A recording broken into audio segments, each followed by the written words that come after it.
God is calling those who are thirsty, come to the waters. And you who have no money, come, buy and eat. The very first time when I was reading it, like a couple of decades ago, I stopped and I was thinking, what? And you who have no money, buy? Is that word correct in the Bible, or did I interpret it correctly? And yes, there is this word, buy. And I will explain why. This is for the reason, because everything what we do in our life has cost. Everything.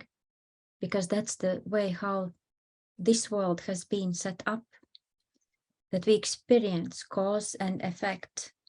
So there should be a cost. But God says, if you have no money,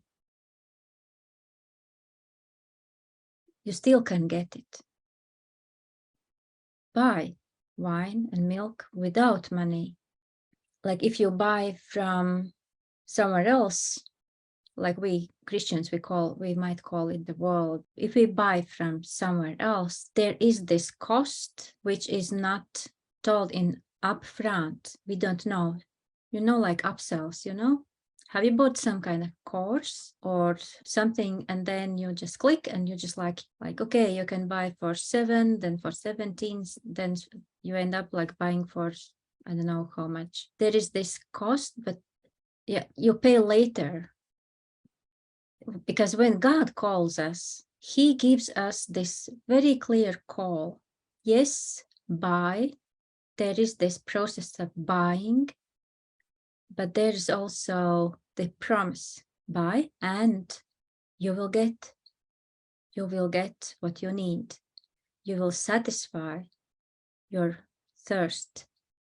You will satisfy your hunger. Buy wine and milk.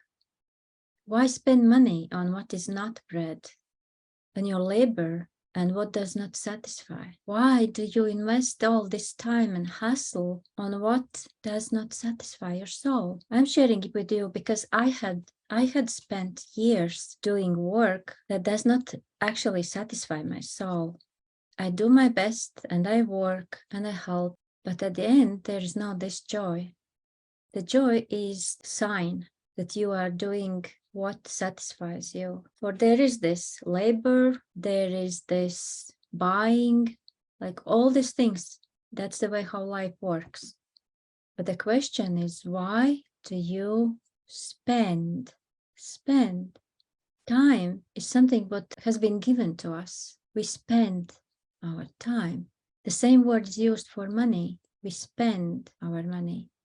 But except time is something what we cannot earn anymore. And God is wondering why in the world you are spending your time and you put your effort, labor on what does not satisfy your soul.